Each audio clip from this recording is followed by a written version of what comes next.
So this is somewhat of a midway update of the second day.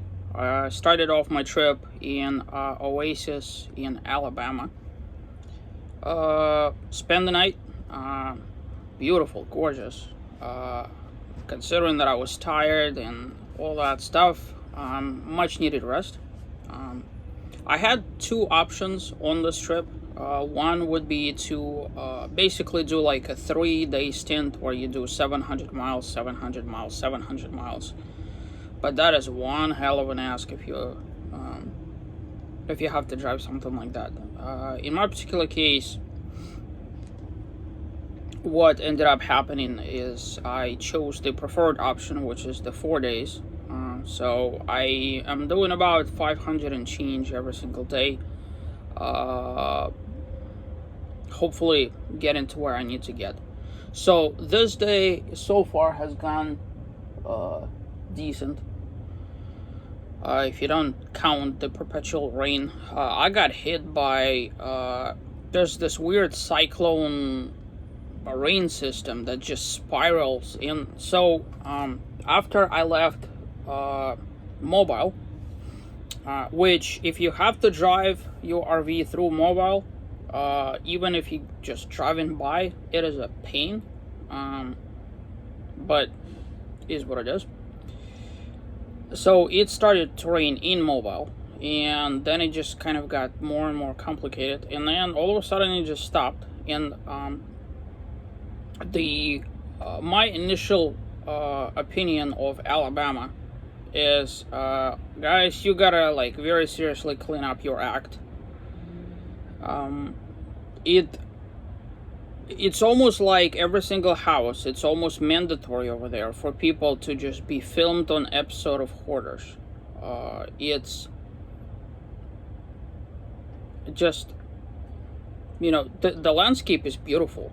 You go through and there's like rolling hills and starts, getting into the deciduous forest and start seeing, the typical for the region landscape. And then everybody and their grandmother, because I was taking somewhat, I guess, more scenic road. I tend to do that every once in a while just to break the trip. And so on this leg, to go from I-10 to I-20, I had to kind of go diagonally through basically Alabama, Mississippi, Louisiana, and eventually into Texas. And it's like they have a competition for whoever has the trashiest of homes, but I digress. So the beautiful part is that there's huge magnolia trees everywhere. Wow, I was very pleasantly surprised. We have them in Florida, sort of like a decorative option. We have some really big trees, but here they're just everywhere. And so, unfortunately for me, I got hit by that weather system. So it was coming, sort of doing the whole spiral thing. And I was trying to beat it so that I would go like that, right? So in my case, I was kind of following it, so I would be getting rained on from that direction, and the winds are quite substantial. Myself being like a sail essentially, plus I have the the vehicle in tow. Asphalt is slippery and going up and down the hills and up and down the hills and up and down the hills, with all the cars pulling in front of you, and then to kind of follow things along, it stopped raining mercifully. Like literally, when I was crossing from Mississippi to Louisiana on that funky bridge, and I hope that my camera got it, because it was a really beautiful place. Because like all of a sudden, it's like somebody said, okay, there's not gonna be any rain over Louisiana. And so I drove like that for a while.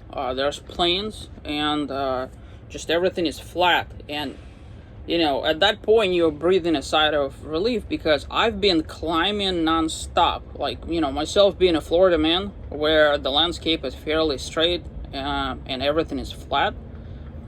Being out in places like this, I mean, you guys are used to it, but in my particular case, this is like way out of my territory.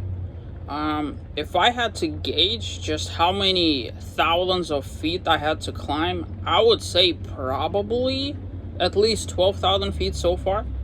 And I'm not even that far off the Gulf of Mexico, which is the weird part. Right before going to Mobile, um, it just absolutely behooved me. I'm like, what in the world is going on? Like, there's a legitimate 1,000-foot hills right next to the Gulf. Um, in any event, being out here, I have about 3 hours to go. I stopped at yet another truck station. Couldn't quite make it to the rest area. It just seems like there are far too few in between. There's no consistency in them, which I'm not used to. Like, if they're like every 50 miles or so, you could at least plan for it. But here is there's no, and when you put that into the Google, it will say, well, you could get there, but you have to do this little detour thing. Like yesterday, when I had to go off the shoulder, not off the shoulder, off the highway, it was like 6 or 7 miles away from the actual interstate. I'm like, whoa. I mean, granted, it was a nice place to stop, but it's a little bit too far off the road. Once again today, I had some issues with the gas stations. This time with a Loves or Lovies, whatever you call it. I'm just covering which gas stations to basically put on my ban list when it comes to RVing. Your average person, when they drive an average vehicle, they never have to think about any of the stuff. When you have an RV, everything changes. Your clearance has changed. The approach and departure angle change. If there's any kind of slope leading to or away from the gas station, that's a huge problem. Your typical gas station isn't designed to receive anything bigger than your typical pickup truck. So it's always a huge pain, and it's absolutely disheartening having to drive through gas station after gas station after gas station, and you just can't get in there. That's the reason why I've adopted the rule of quarter tank. I always have to keep a quarter tank, because you never know. I mean, I've had to legitimately pass probably 70 or 80 miles of gas stations before actually being able to fuel up, which ironically was an adventure in itself, because two older gentlemen on motorcycles basically I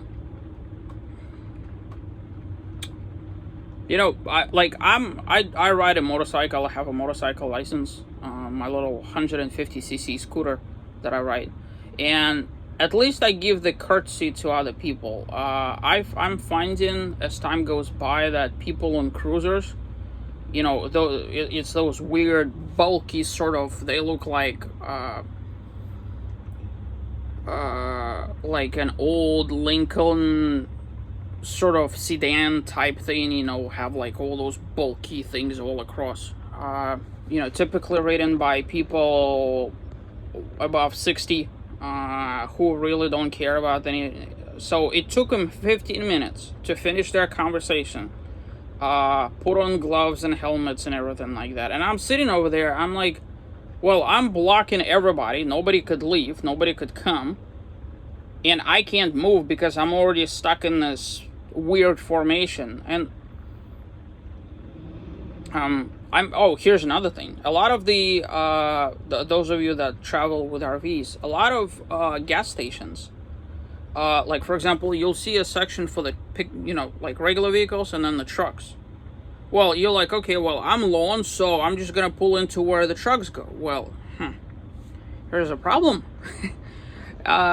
There's no gas where truckers fill up with stuff. There's just one nozzle for the diesel and for the diff fluid. on either side of the rig, because they typically have two tanks. So it's just an additional level of complexity that I wasn't particularly looking forward to. That being said, it's a part of RVing, something you have to deal with. Those of you considering eventually getting into it.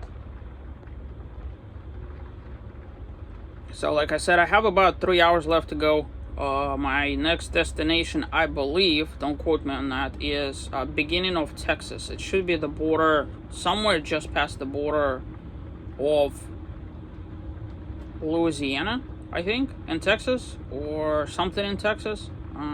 I know I have 2 nights in Texas, so that's gonna be the first one. So it's gonna be yet another truck stop. So I should hopefully arrive there by 7 p.m. and just relax. It makes all the world of a difference to just be able to relax in the evening. Don't have to go anywhere. Just hunker down. That time that you just unwind and not have to drive anymore is healing in every sense of the way. All right, guys. So time to go.